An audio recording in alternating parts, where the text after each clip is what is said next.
반갑습니다. 여러분 라이브 스코어 생중계 및 분석 도와드리고 있는 라스TV 인사드립니다. 먼저 스포츠 정보방 파워볼 정보방 입장은 모든 동영상 고정 댓글 확인해 주시고요. 구독과 좋아요를 눌러주시면 저의 기분이 좋습니다. 저는 스포츠 토토 및 동행 복권 파워볼 정보방을 운영하고 있습니다. 모든 정보는 무료로 공유해드리고 있으니 부담 갖지 마시고 문의 주시기 바랍니다. 그럼 프리뷰 시작해 보도록 하겠습니다. 첫 번째 경기는 잘츠부르크 대 윌로스시 축구와 관련하여서 설명드리겠습니다. 잘츠팀은 세비야 원정에서 귀중한 승점 1점을 따냈습니다. 윌팀은 홈에서 볼프스를 상대로 하여서 승리를 하지 못하였으며 잘츠팀은 세비야 원정에서 수치치의 골로 승점 1점 경기를 했습니다. 상대방의 퇴장이 나왔기에 후반을 지배를 하면서 위협적인 장면을 많이 만들었지만 승리까지는 마지막 한 발을 내딛지 못했습니다. 그래도 아데에미와 세스코 등에 있어서 그들이 자랑을 하는 최전방의 공격진이 빠른 스피드와 활발한 움직임으로 기회를 만들었습니다. 에런슨 선수는 창의적인 공격의 작업을 보였으며 윌팀은 볼프스를 상대로 하여서 일방적으로 밀어붙이긴 하였지만 승리를 따내진 못했습니다.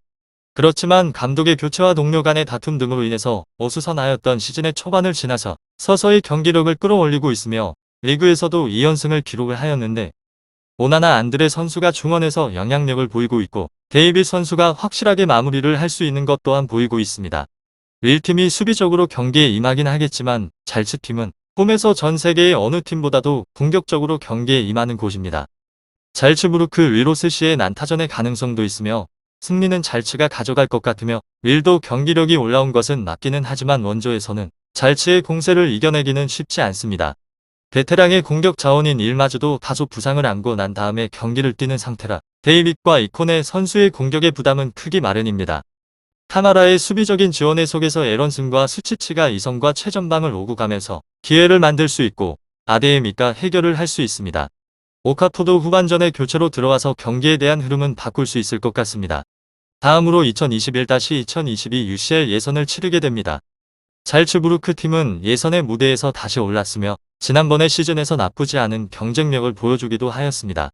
하지만 황희찬이 이탈을 하였고 그래도 유망자들을 꾸준하게 수급을 하면서 새롭게 팀을 꾸리고 있는 곳입니다.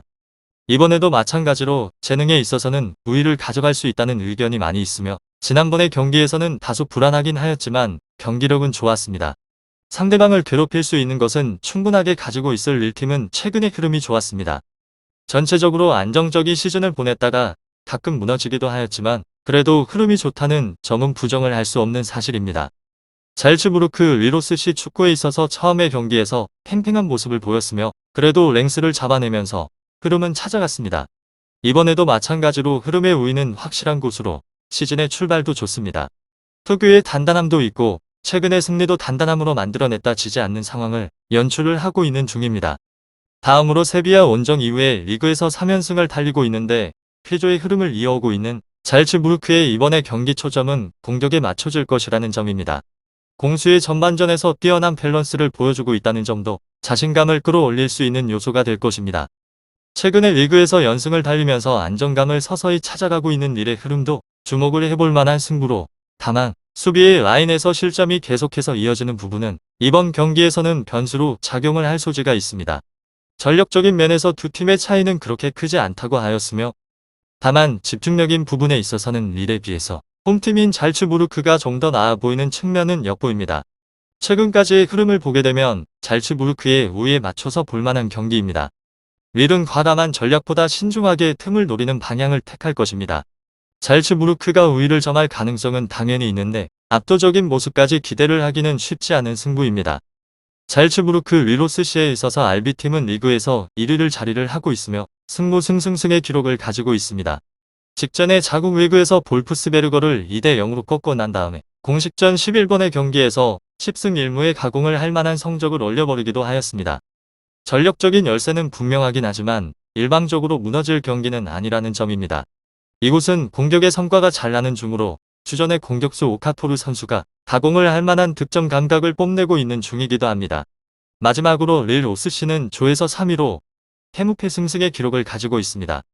상대방에 비해서 전력은 뛰어난 편으로 승점 확보에 있어서는 크게 어렵지 않을 것 같다는 생각이 듭니다. 이곳은 공격의 개선을 찾았으며 지난번에 이원의 경기에서 연속적으로 클린시트를 따낸 곳이기도 합니다. 일선의 자원이 활발하기도 하며 상대방의 수비를 교란을 시키는 데 있어서 힘을 쏟기도 하며 오히려 이선 라인과 측면의 조합이 상대방의 마킹이 헐거운 틈을 타서 윗선으로 올라가 성과를 반복합니다. 무득점에서 끝날 경기는 아닌 듯 싶습니다. 두 번째 경기는 SL 벤피카 대 바르셀로나 축구와 관련하여서 SL 벤피카가 FC 바르셀로나와 2021-2022 UCL 예선을 치르게 됩니다. 벤피카 팀은 시즌 준비를 착실하게 나서고 있는 중으로 유망주들을 수급을 하면서 전력을 두텁게 했습니다. 마르세유와 친선전에서도 무승부를 기록을 하면서 경기력을 끌어올린 곳으로 이번에도 마찬가지로 전력이나 경험에서는 확실히 앞서고 있다는 점은 누구든 공감을 하시는 사항이지 않을까 싶습니다. 베테랑 선수들이 역할이 중요할 전망으로 흐름을 가져갈 수 있다는 점도 알아주셔야 하며 이 팀은 굉장히 안정적입니다. 바르셀로나 팀은 지난번의 시즌에 아쉽게도 3위를 차지를 하였으며 전체적으로 아쉬운 것은 분명했습니다. 메시의 이탈이 이어졌고 그리즈만의 역할이 중요합니다. 처음의 경기에서 대승을 거두게 되면서 그래도 반등의 계기를 마련을 하였으며 챔스에서의 흐름도 좋았습니다. 이번 경기에도 마찬가지로 흐름을 타며 쿠만 감독님의 전술적으로 역량이 중요한 경기입니다. 최근에 레알 마드리드에 패배를 했으며 하지만 이번의 경기에서는 전력상에서도 우위에 있다는 점입니다. 다음으로는 SL 벤피카 바르셀로나 키예프전에서 무승부에 그치게 되었던 벤피카는 이번의 경기에서 웅크리기보다 공격적으로 나설 가능성이 높습니다. 상대팀의 상황이 그런 상황으로 앞선 리그에서 득점력을 끌어서 올린 부분은 참고를 해볼 만합니다. 다만 수비 라인에 있어서 집중력이 문제가 될 수 있다는 점으로 카닥스 원정에서도 무승부에 그치는 등에 있어서 바르셀로나 팀은 표류를 거듭하고 있습니다. 쿠만 감독님의 경질설이 나돌고 있는 상황으로 재정 탓에 자르지도 못한다는 의견까지 나오고 있는 중입니다. 전체적인 분위기를 따지고 보게 된다면 붕 뜬 가운데 과연 이번에 원정에서 기대를 한 만큼의 집중력을 보여줄지는 불투명합니다. 리더십이 실종이 된 지금의 바르셀로나 팀에게 벤피카 원정의 낙승을 기대를 하기가 쉽지는 않습니다.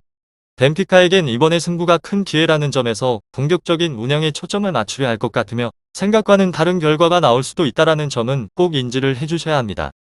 이름값이나 전력은 바르셀로나 팀이 앞서고 있는 상황인데 최근의 흐름을 바라보게 되면 이런 부분만 따지기에는 어려운 승부라는 것은 분명하다는 것입니다.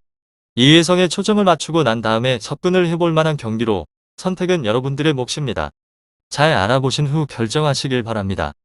SL 벤피카 바르셀로나 축구에 관해서 조금 더 살펴보게 되면 벤피카 팀은 처음의 경기에서 키예프와 비긴 곳으로 바르샤 팀은 위넨에 패배를 하였습니다. 벤피카 팀은 키예프 원정에서 공격적인 모습으로 승리를 노리게 되었는데 무승부에 만족을 하고 홈으로 돌아오게 되었습니다. 하파 실바와 야렘척 등에 있어서 포르투갈 리그에서 1위를 견인을 하고 있는 공격진이 꾸준하게 좋은 컨디션을 유지를 하고 있는 중으로 주앙 마리오 바이글 등 상선의 자원도 안정적이기 때문에 홈에서의 승리를 노리려 하는 중입니다. 베르통엄과 오타멘디 선수 등 최고의 수준으로 중앙의 수비로 활약을 한 베테랑 센터백들이 버티고 있는 수비 라인도 믿을 만합니다. 다음으로 바르샤 팀은 이번 시즌에 있어서 부진한 모습으로 벗어나지 못하고 있는 상황입니다. 르넨전에서 패배를 한 이후에 리그에서도 3번의 경기에서 1승에 그치게 되었고 찬스를 해결을 해주는 선수가 부족하다는 것이 사실입니다. 안수 파티 아게로 브레이스웨이트 등의 선수들의 공격진에서 부상자가 많기 때문에 데파이와 대용 외에 해결을 할 선수가 부족하기도 합니다. 부스케츠, 로베르토 등 중원에서 장악력을 보이지 못하고 있다는 점도 굉장히 안타까운 일 중에 하나입니다. 마지막으로 여러 사람들의 결론들을 합쳐보게 된다면 벤피카가 승점을 딸 수 있다는 말이 무척이나 많이 있습니다. SL 벤피카 바르셀로나에 있어서 비록 리그에 국한이 된 일이긴 하지만 홈에서는 시즌의 전승을 거두는 등의 강점은 확실하며 또한 월요일 새벽에 경기가 있었던 바르샤보다는 하루의 휴식일이 더 있다라는 이유로 인해서 더 좋은 몸 상태로 경기에 임할 수 있게 됩니다. 선수들에 있어서 컨디션은 경기에 있어 거의 대부분을 차지를 한다고 해도 틀린 말이 아닐 정도로 하루를 쉬고 안 쉬고의 차이는 많이 나게 됩니다. 이런 점들을 다 고려를 해보시고 결정을 하셔야 된다라는 점을 꼭 인지해 주셔야 합니다. 주앙 마리오 선수의 공격의 전개 속에서 야렘책과 하파 실바 선수가 공격을 이끌 벤피카 팀이 바르샤를 경기를 하는 내내 괴롭힐 것을 예상해 봅니다. 물론 바르샤 팀도 벤피카 팀과의 홈에서의 일정이 남아있기 때문에 원정에서는 지키는 스포츠로 임할 것이며 승점에 대해서는 1점씩 나눠 가지는 모습을 예상해 볼 수 있을 것 같습니다. 여러 사람들의 의견에 있어서 무승부로 끝날 것 같다는 말이 많이 있으며 바르샤 팀이 수비적으로 임할 것이기 때문에 이 점 또한 생각을 하시는 데에 있어서 약간의 참고를 해주시길 바랍니다. 오늘은 SL 벤피카 바르셀로나 축구에 관해서 알아보게 되었는데 궁금하신 사항 언제든 시간과는 상관없이 문의 주시게 되면 빠른 답변 준비되어 있습니다.